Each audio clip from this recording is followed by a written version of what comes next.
Hey guys, it's Bro You Whack, and the moment that we've all been waiting for. Overwatch's answers to everything that Marvel Rivals is doing! The mid-season patch for Season 14! Nah, but all jokes aside though, Overwatch was planning for all of this to come with this update without any real competition with Marvel Rivals. So in today's video, we're gonna cover all of the hero changes. We're also gonna go over all the things that not only happened in today's mid-season update outside of the hero changes, but also what you can expect for the next couple of weeks. And the first thing that we've actually been anticipating coming with the mid-season update is the new 6v6 experimental mode, which is minimum 1, maximum 3. Now that mode name obviously doesn't roll off the tongue, but basically we had the previous 6v6 experimental, which was just classic 2-2-2. Here it's gonna be a little bit different. We're still gonna have 6 players going up against 6 other players, but now there's gonna be a minimum of 1 role played required from each team and a maximum of 3 roles played from each team. This means you're always gonna get a tank, a DPS, and a support, but you can get 3 tanks on your team, maybe 3 DPS, or maybe, if you're feeling really wild, 3 support. But more than likely, you're probably gonna get 3 DPS, 2 tanks, and 1 support on your team. But using that 2 tank, 3 DPS, and 1 support example, that means none of the tanks and support heroes can swap onto DPS because there's already 3 DPS on your team, but that means anybody can swap to tank and support because you haven't reached that 3 role max. And if you're wondering about the hero changes and how that's gonna work, they're gonna be using the same hero changes that they used in the past 6v6 mode. So if you want to check out my video where I looked at all of the hero changes in 6v6 in Overwatch 2, it'll be popping up in the top right hand corner. Now this mode is gonna be going from January 21st, which is today, all the way until February 3rd.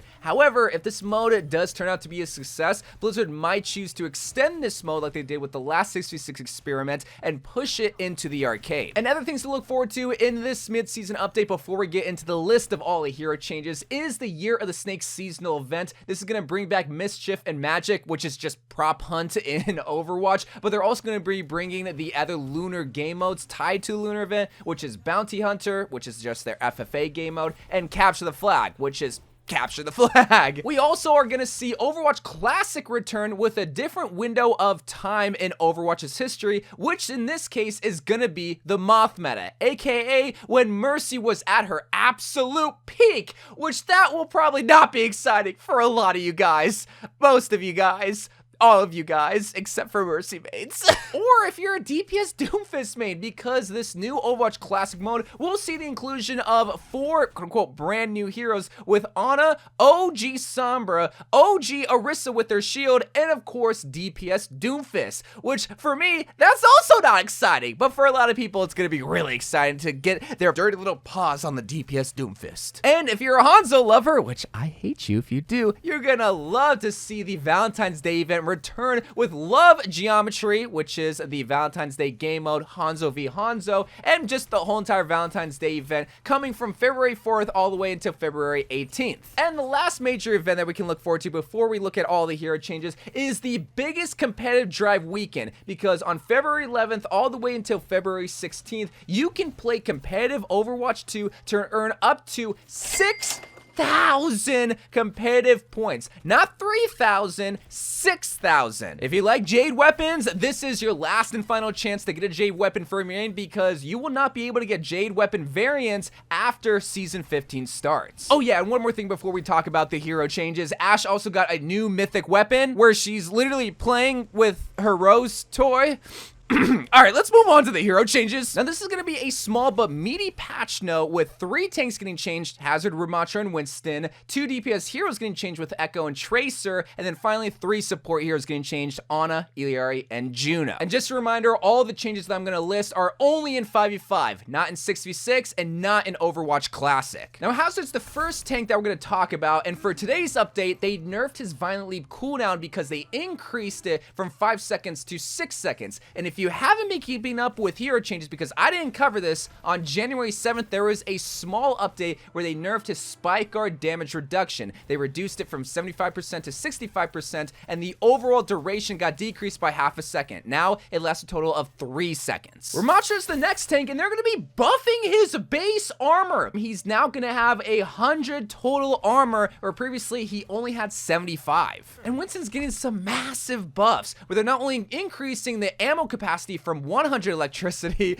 to 120, but they're also increasing the max charge damage to a secondary fire. Previously, it did a max of 50 damage fully charged, now it does 60. But it's not all sunshine and rainbows for our favorite scientist, because the ultimate cost for his Primal Rage did increase by 12%. Now it's going to take a little bit longer to go Angie mode. Finally getting to the DPS heroes, first up is Echo, getting a massive buff as well to her Focus Beam ability, because the damage per second on targets below 50 HP is now going to do 70 damage per second, where previously it only did 50 damage per second. And just a reminder, this is only for targets under 50%. The beam damage will still do the same amount of damage for targets above 50% as it did before this patch. And Tracer is surprisingly getting a big buff. I had to do a double take on this, but her pulse pistol spread is getting decreased by 15%, which means that it's going to be a much tighter shot. This is especially going to be felt when you're farther away from the target. Like, bro, I'm baffled here. Well, let's look at the support heroes that got changed. First up, Anna, someone who counters Tracer. All right, let's see. The explosion damage and healing from her Biotic Grenade is getting decreased from 90 to 75. Huh. I expect to see a lot of auto mains going to play Mantis and Marvel Rivals, because you're gonna be cooked from all the tracers in your game now. Or you might switch to Illari, because she's gonna be getting a buff to her healing beam, her secondary fire, because the maximum resource increased by half a second. Previously it was 3 seconds, now it's 3.5 seconds, which is gonna be good for longer winded fights. That extra half second is really gonna come in handy. And they just can't leave my girl Juno alone, because she's getting 2 nerfs to her Orbital Ray ultimate. Not only is gonna last 2 seconds less because they decrease the duration from 10 seconds to 8 seconds, but the damage that you get amplified while in the Orbital Ray is also decreasing from 35% of a boost in damage to now 30% in a boost of damage. So overall, just a very interesting seasonal update where these hero changes are kind of head scratching, and also with everything going on with Marvel Rivals and them not really bringing anything awesome with this mid-season update, or really anything brand new besides Overwatch Classic, but ironically, that's not brand new. Only really the 6v6 mode, which, I mean, that's also not even really brand new if you think about it, and the Ashe Mythic weapon skin, which, it's a mythic weapon skin. It's not even a mythic skin. Most people aren't going to get excited for this unless they're an Ashe main or a Bob lover. Now, hopefully most people will be sensible and not think that this is Blizzard's answers to Marvel Rivals. That, of course, is going to come with Season 15, and with that is going to come a bunch of changes to competitive specifically. Hopefully a bunch of changes, but, you know, if they don't bring anything with Season 15, that's when we can start to kind of panic and be like, Blizzard, you're losing!